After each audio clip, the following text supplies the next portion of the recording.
back live with Andrew Bolt with the Bolt Report. Whisky with a mate. I love this segment. Small problem I knew there would be with this segment, calling it Whisky with a mate. That's a bit tough for a guy that doesn't actually have many mates. I'm a bit of a hermit. Well, I've got a couple, and some are a no-show today, so it left me in the shtuck. I'll tell you how I solved it, but after I introduce you to the whisky. It's one from Oban. There's a Scottish person that always rings in and says, no, that's not how you pronounce it. I don't know how you pronounce this one. 14 years. I went there on a road trip with my daughter early this year. It is so beautiful on the west coast of Scotland. So if you're in the neighbourhood, drop in. Fantastic little drop. And I felt guilty taking my daughter there because I left my two sons at home. And I'm thinking, well, I have been on a road trip with them, but not singly together. Well, singly with the youngest, not with the oldest. So he's really missed out. But one thing my daughter can never say is that the oldest has done what she never has. He's come on the show. Thank you so much for joining me. Yeah, brilliant. That's for you. Thank you. Thanks for helping me out. Hey, always got time for you. The person that cancelled on you, it was Malcolm Turnbull, wasn't it? Oh, as if. You can tell me. No. The cameras aren't on, you can tell me. You know how he hates me. Yeah. I don't think, when was the last time he rang me? I might have said something quite rude when he did ring me, but that was before he became Prime Minister. Cheers, have a sip of this. I don't think you like this. We're cheersing or? Yeah, cheers. Cheers.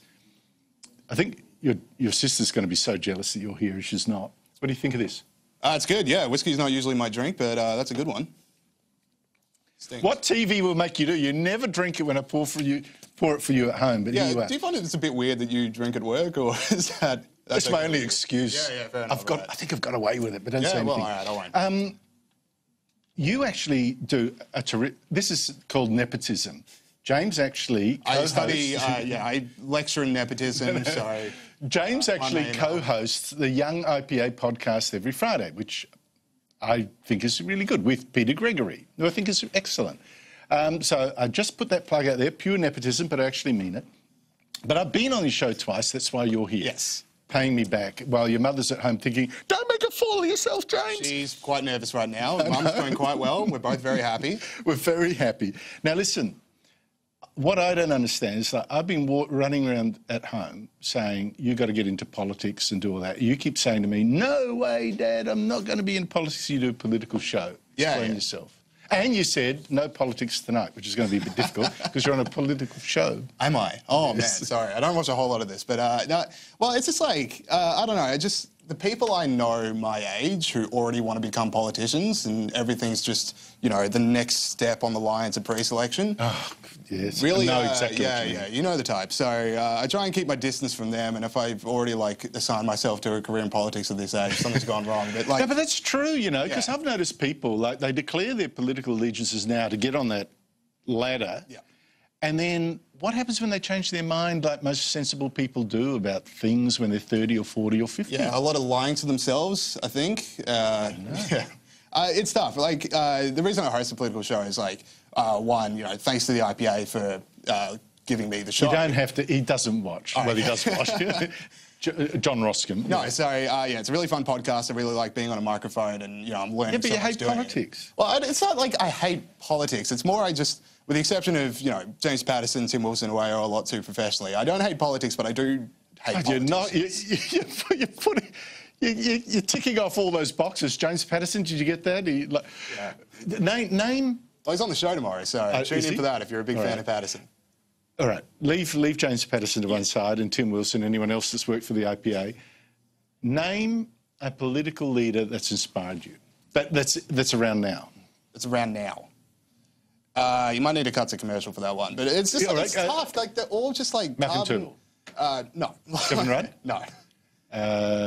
Tony Abbott? We're running late tonight, people. So sorry, Paul Murray. No, you could keep listing them all. We're not going to find them, but What about Theresa May? Your heart didn't go pitter-pat when the other, last night she went out and sashayed into the Conservative conference, where your sister is, dancing to ABBA. That didn't really turn your heart? Okay, credit to her for, making fun of that video from the trip where she was dancing and it went viral. So credit to her, they're playing it now. Just, you don't need to play that. It's quite something, isn't it? But, Theresa May and that sort of stuff, politicians should just never try to be cool. Like, it's just not going to happen for them. I try to be cool. Does it work for me? This is nice whiskey, by the way. Hey, listen, but you say that, right?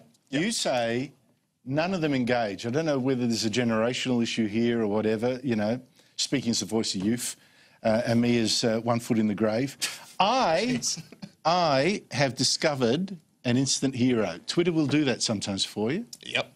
This is a bloke who's Britain's new Attorney General, Geoffrey Cox. Mm-hmm. Here is a segment that I'm going to call, Do You Know Your Dad? Right? Not him, me. Do you know me? Here's a bit of Geoffrey Cox's speech. It went viral, where he's arguing for Brexit, which you are in support of, Britain leaving Europe. I want you to guess the 2 things about this speech that made my heart flutter. Okay. Have a listen. I know what I'm looking for. You know, as a lawyer, I have negotiated many agreements over the years. And as Dominic said, I know that the nature of a negotiation is, with apologies to the Rolling Stones, that you can't always get what you want. But we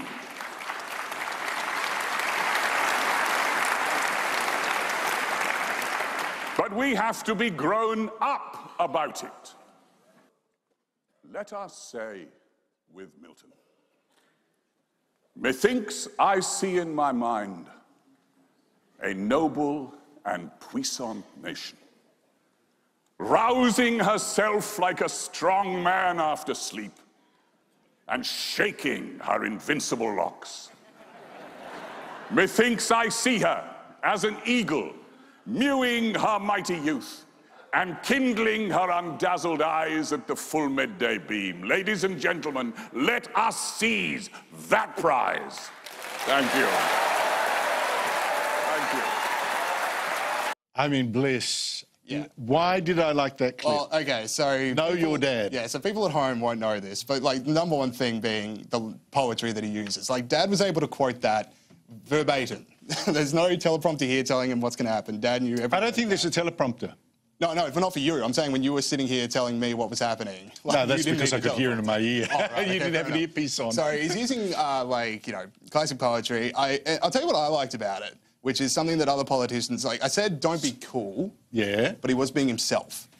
Correct. Which is, like, he's off the podium, he's talking about a poem that no one in the audience would have heard, I don't think. Well, I don't want to tell you about modern education, but that poem... John Milton. Yeah, it's not exactly high up on the English literature list at not on your literature list. I couldn't believe like it. You did not read one book of Dickens. I find that a disgrace, and I spent top dollar on your education. I read one, but yeah. But the point is, like, he's off the podium, he's being himself, and, like, Jacob Rees-Mogg is another one in UK politics right now, unashamedly themselves. And you just think, like, that's what's going to connect to people. It's like the fake dance, well, like the real dancing that was terrible, that doesn't connect because people can see straight through it.